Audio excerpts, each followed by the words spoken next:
3 o'clock in the afternoon, my eldest son David gave this little talk. There was much joy in this house that Ida and Julius Harf built. Bullay was their home. Bullay is where they worked and danced. In Bullay they had friends.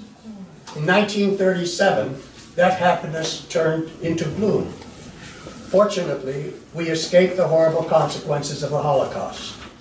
Today, grandchildren of the Hart family join with the community to install a Stolperstein. Words fail in my expressing of gratitude to every one of you who made this possible. All who pass this marker will be reminded of the possibilities of human atrocities.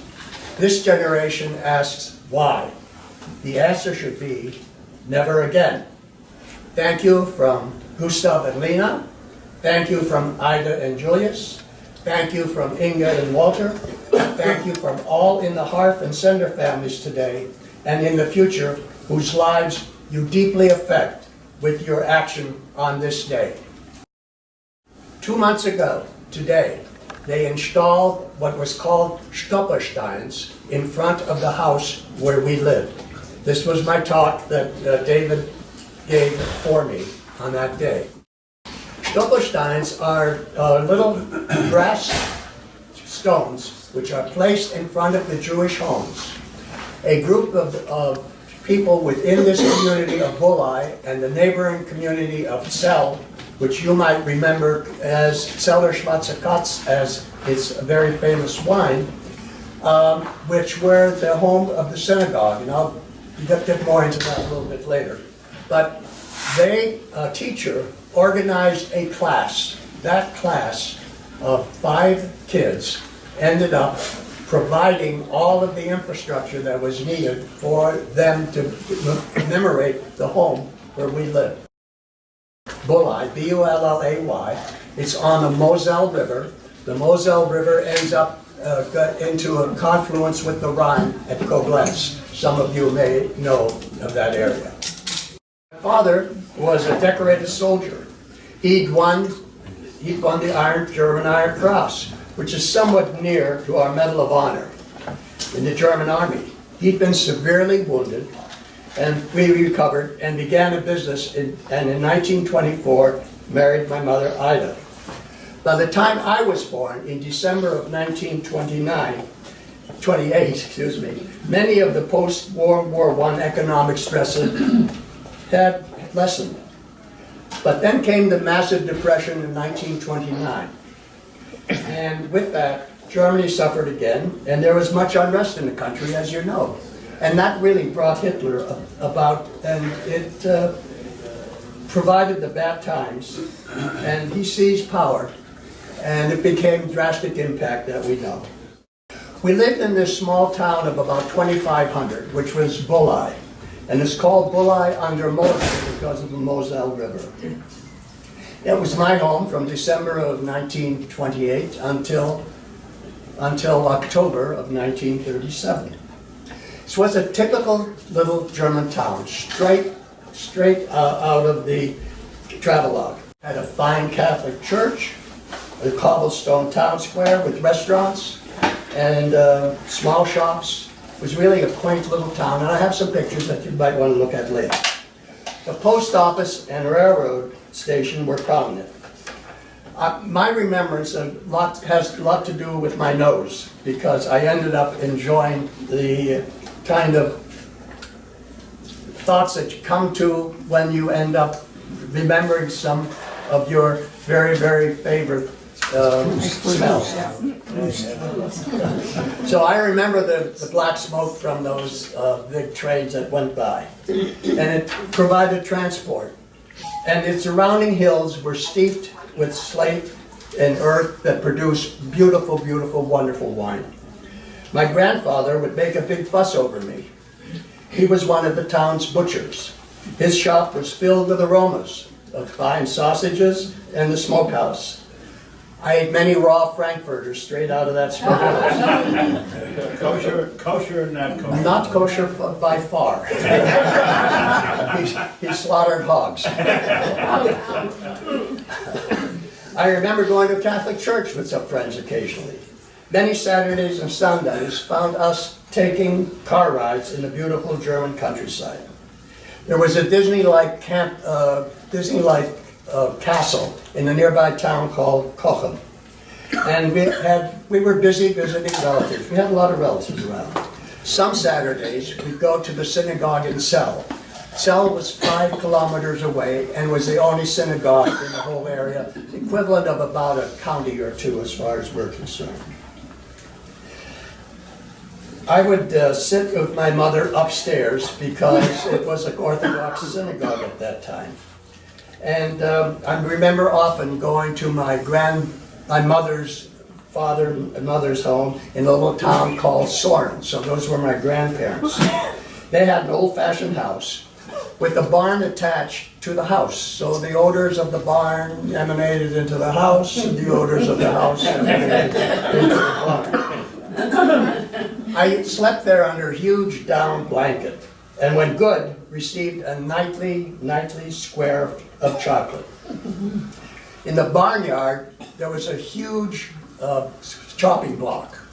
And one day I decided, I was probably 6 years old at the time, to pound a bunch of nails into that chopping block. I did not receive my chocolate that evening. I remember often going with my grandmother to the bakery. There was a community bakery, and they would take their loaves of bread to the community bakery. Again, the odors is what I remember from it.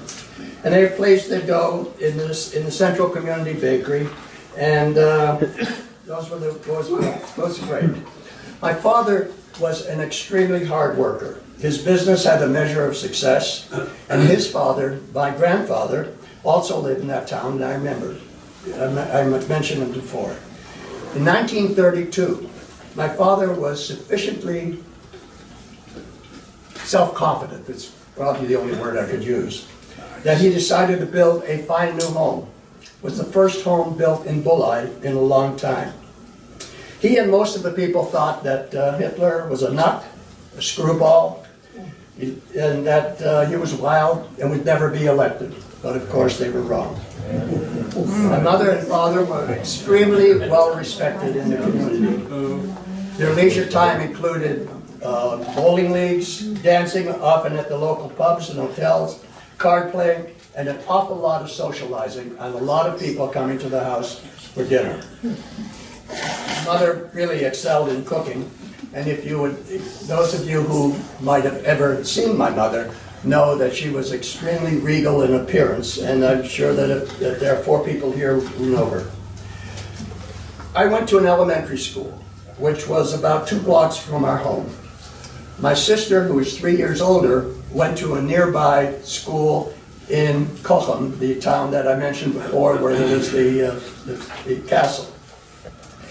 She went back and forth by train every day. I knew I was Jewish, and that being Jewish was different. Shh. Never make noise.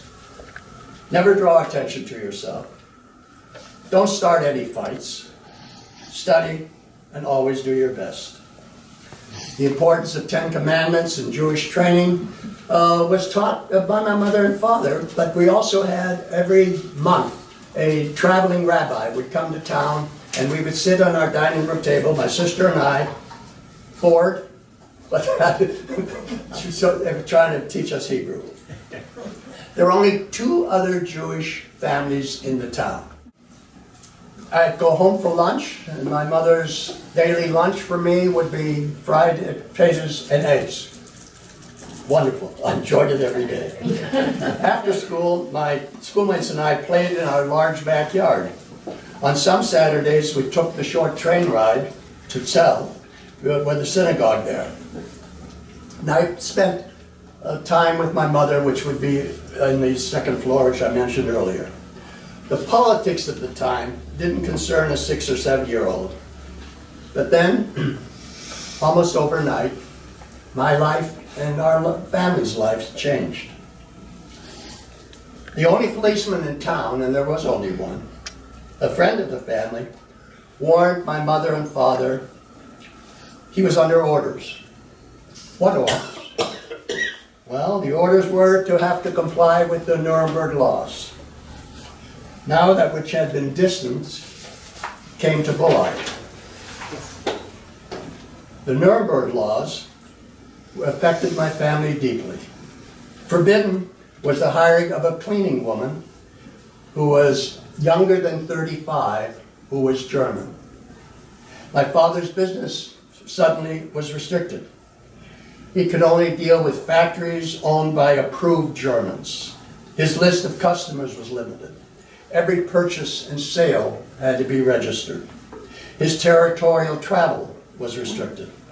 But wait, my father was a decorated soldier with high honors from the Iron Cross. Certainly, he thought there was some leeway for him. Now it happened. My father was taken away to jail a couple hundred kilometers away from our town of Bullay. He had defied the Nuremberg laws. He continued doing business as before. How could that be? My father won the Iron Cross. So my mother went to work on that. And after 2 weeks, he was released. Yes, you are privileged because you had won the Iron Cross. Joyous Harf, you may go home. Within the month, he was taken away again. This time for a shorter time because of the cleaning lady, which was single and was under 35. It was no longer a political situation that would somehow go away with an uprising against Hitler. My uncle, my father's brother, came to Bullay with tearful goodbye for my grandmother and grandfather. He was leaving for Brazil. A brand new glass-enclosed street-level bulletin board suddenly appeared in the town square. Like any curious child, I viewed the pay stubs. These were grotesque cartoon pictures of Jews the vulture, the Jew the money grabber, the Jew that caused all of Germany's problems. They were depicted on the weekly issue on what was called the Stürmer. I have a picture of that, and if you like later on you can see it. There was no other announcement on the board except the fact that it was against the Jews. Part of that Stürmer, part of that bulletin board, on the top it said, "Die Juden sind unser Unglück," which translates in, "The Jews are our misfortune." That was the theme that Hitler used through Mein Kampf. That it was unfortunate that the Jews were even there. So every day as I went by to school, I passed this bulletin board, both on the way down, on the way home for lunch, on the way back after lunch. So it became part of what I was seeing. My sister, who I mentioned to you, went out of town to a school. She went by train. That train went through several tunnels. Several times she was attacked in those tunnels, and she had terrible, terrible experiences. Her experiences were much different than mine, and she could never, ever forgive. She could never go back to Germany. She just had terrible feelings about what happened to her. What's interesting, I can't remember my parents talking to me that pictures on the Stürmer were people that I didn't know and never seen, and I don't ever remember discussing that with them. These weren't the Jews that I knew at all, is what was depicted there. And suddenly my grandmother and grandfather, where I had taken care of that block of wood in the yard, they came into our house and said they were leaving for the United States. They had, my uncle had provided them for a visa, and they were on their way. My other grandparents and grandmother, who I mentioned earlier, had this wonderful butcher shop. The butcher shop was confiscated. When we built the home, my parents built a third-floor apartment because they thought perhaps someday they would need that for a live-in maid. Well, my grandparents then moved into that top apartments, and that became their home. they decided not to leave. My grandfather also had served in the First World War, and he didn't believe that it really, what was happening would last. And he decided not to leave. We were very, very fortunate. When we left, my parents sold the house, or gave the house to a person who they had done business with when they were to take care of my grandparents in the upper floor. And they did, as long as they could. The grandparents who came from my mother's side, they came to Bullay to say goodbye. We didn't know whether we would ever see them again. It was now time for my family to make some decisions. With the elimination of my father's Iron Cross exemption, his business license was taken away, and my mother and father decided that for their children's sake, it was time to move the family out. We had relatives living in the United States, in Erie, Pennsylvania. Perhaps they could help us. But first, as I mentioned earlier, my grandmother and grandfather on my mother's side, we sent them out first. Because the Depression was still deep in the United States, it was very difficult to get into the United States. There were only 30,000 immigrants allowed at that time per year. It's the Wagner Act, that you might know about. So the rules to come to the United States were stringent. You had to pass a very, very difficult physical test. You had to prove financial security. One of the things that you had to have proved to come to the United States was that you would never, ever become a ward of the United States. So that you said that you were never going to be on poverty list and take monies from the government. So we had to prove our financial security. And no one as much as a small skin blemish could pass the test. And that was done in Stuttgart in Germany. You had to also prove that you had passage. So in order to get out, we had to prove that we had confirmed reservations. And then you had to have permission to leave Germany. And my family was fortunate enough to overcome all those difficulties.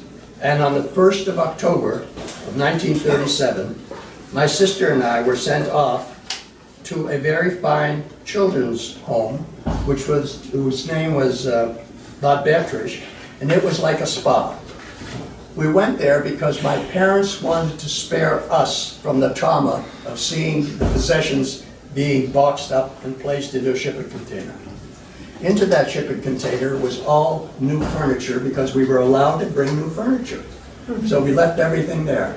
One of the fortunate things about bringing new furniture is that you could have upholstery made. In order for them to make the upholstery, we had it done at a place where it was nice and quiet. And my father had 15 Leica cameras sewn in the upholstery.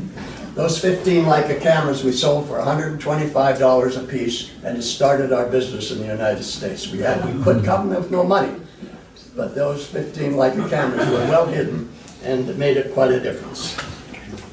So on October 12th, our parents picked my sister and I up from this home, and we were going to leave on the U.S. steamship Theodore Roosevelt.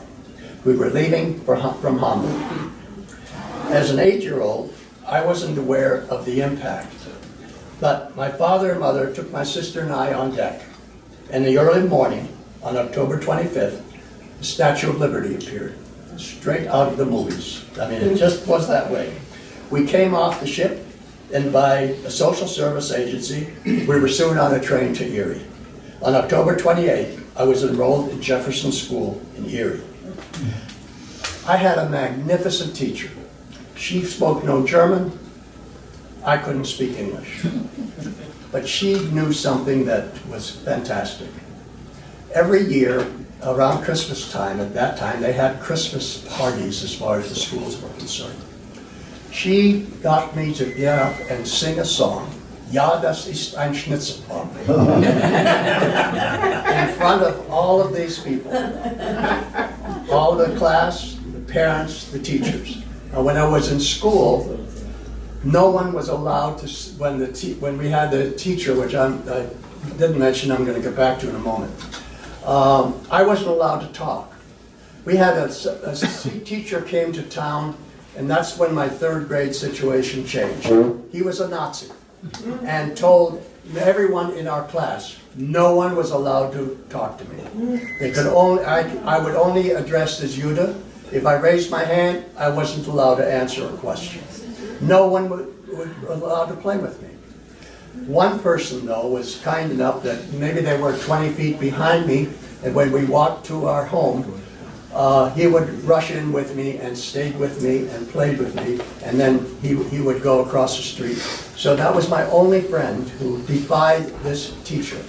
The teacher not only was a rough teacher as far as I was concerned, he rented a home next door to us, which had a cupola on top, so he could see into our backyard to see what was going on in our house.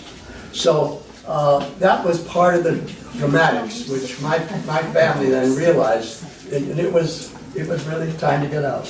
So when I wasn't allowed to speak in Germany, after I went to Jefferson School, within a year, I had no accent. I wasn't allowed to talk in Germany. I never gave up talking yet.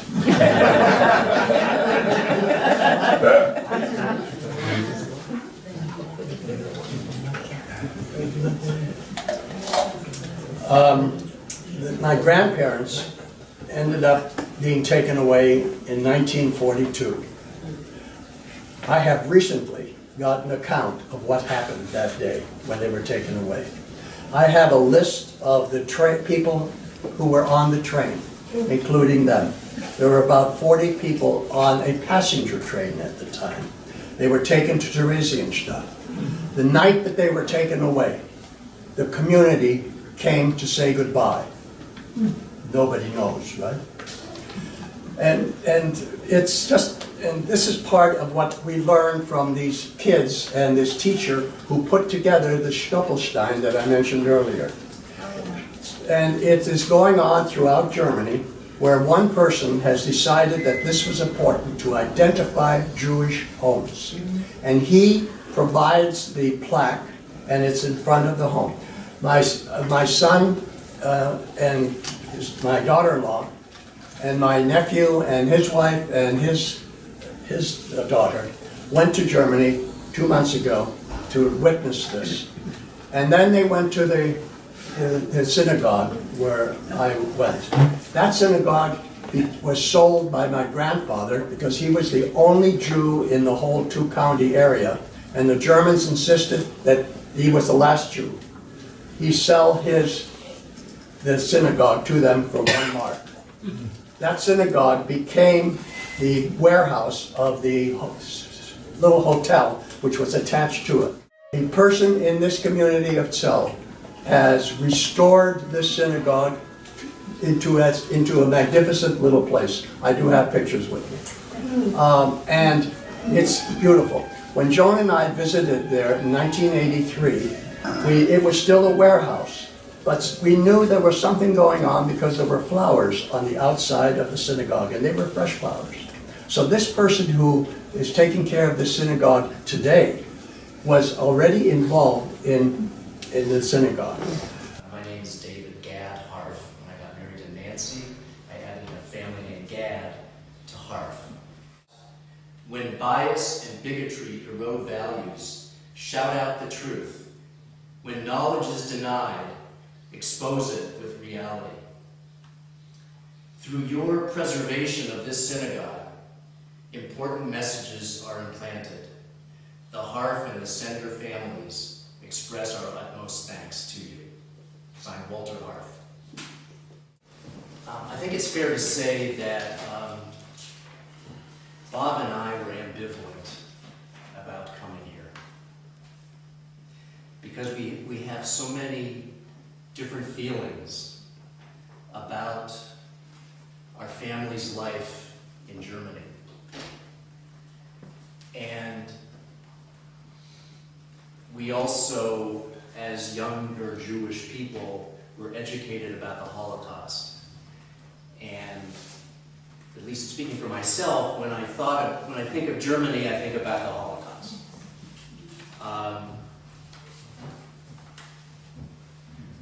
And my wife Nancy encouraged me to think of this experience in a different way, as one that could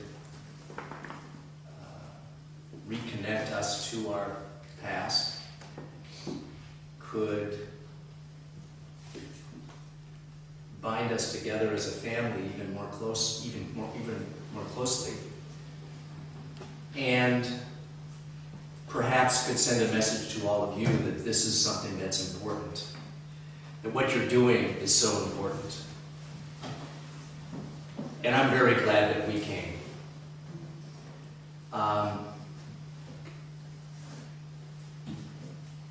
When I was looking outside my window this morning, I saw a peaceful river passing by.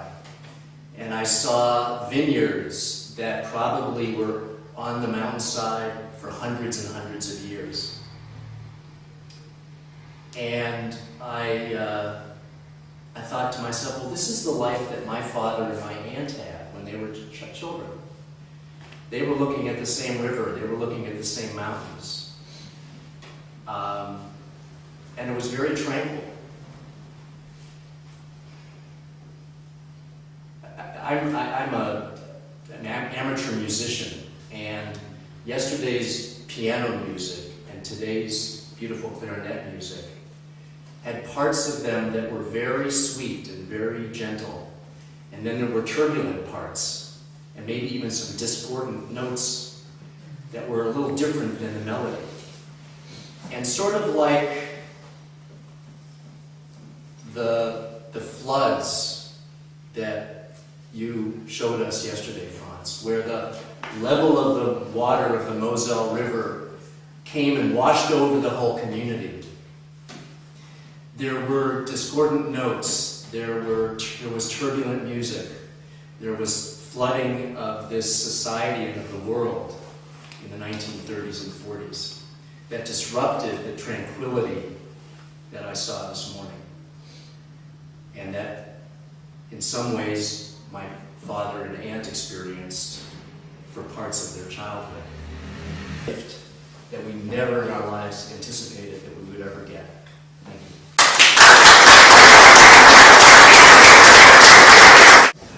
you. The community takes kids into this synagogue and teaches them about Judaism and about the Holocaust. There aren't any Jews in the area, but they're trying to do something about it. When the ceremony that I described which happened in front of our home, the mayor got up and mentioned the fact that they don't know what to say except, "I'm sorry." I said that in German. I have pictures of him doing that. We also have copies of the newspapers. It was on television in Germany as to what were they doing in our home. She died in 1960. 1960.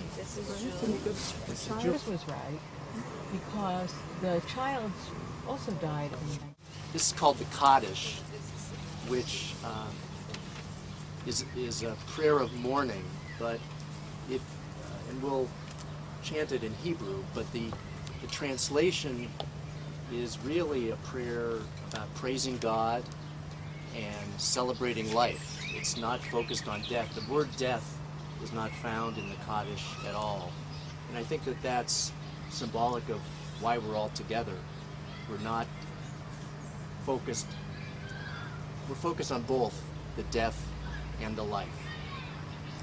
The death and the life of our family members who used to live in this area, and their death, and then the fact that their memories live on in the hearts of those of us who are their descendants. Yitzgadal, Yitzgadash, Shemei Rabbah, V'almad Divrat Yurtei Yamlik Malchutei, V'chayekon V'yomekon, V'chayei Dekol Beit Yisrael, V'agalav V'zman Karib V'yimru Amen. Yehei Shemei Rabbah V'vorach Li'olam Omei Omaya, Yitzbarach V'yishtabach V'yitzhar V'yitzman V'yitznaseh, V'yitzadar V'yitzalel V'yitzalal Shmei Kudishah V'richu Le'elam V'kol Birchata V'shirata Tushkachata v'nechemata, Damiran v'yalma v'yimru amen. Yehi shalom rabba min shemaya, V'chayim aleinu v'al kol Yisrael, v'yimru amen. Oseh shalom b'ramav, Hu ya'aseh shalom, aleinu v'al kol Yisrael, v'yimru amen. I also have on the reverse side a newspaper article which says that Bullay is Judenrein, means cleared of all Jews. That's when my grandfather was taken away, and it was an article in the newspaper. Bullay ist Judenrein. First to Theresienstadt, and then they were killed in Auschwitz. And it's interesting, when they went to Theresienstadt, my grandfather met his brother, who was there, and they sent us a postcard to Erie saying that they were together in Theresienstadt. Yeah. I don't have that postcard. I don't know what happened to it, but it certainly would be something. When my grandfather was being taken away on the train, one of the people who lived in the town of Bullay was a soldier on a platform in Poland just before they got to Auschwitz. And my grandfather looked, this was a passenger train as I told you, looked out the window and saw him and yelled at him. And the fellow couldn't yell back because he knew that if he would recognize him, he would be shot. He's the fellow that put the story together later as to what happened when, after the war, during the war, as to when my grandparents were taken away. It was just, I didn't learn about it until these young people, this teacher who decided it was important to recognize who was in Bullay and who had left Bullay and provided these Stoppelsteins. If you remember, the first thing what I said is, I mentioned the names of people when I read to you what my son David read, was thank you from my mother and father, thank you from my grandfather and grandparents, thank you from my sister and I, and thank you from the other relatives there. This Stoppelstein will be there forever. And it's so wonderful to be able to talk to you on August 23rd when this happened exactly 2 months ago at 3 o'clock in the afternoon. There can't be a more important project that our Jewish community does here than sending young people to visit the Holocaust Center. They do a magnificent job of telling the story. And the story needs to be told constantly because what the mayor of Bullay mentioned that, and it was here, this is a picture of the young people who were involved, plus my family. Die Antwort, the answer, ist never again. I thank you, thank you, thank you.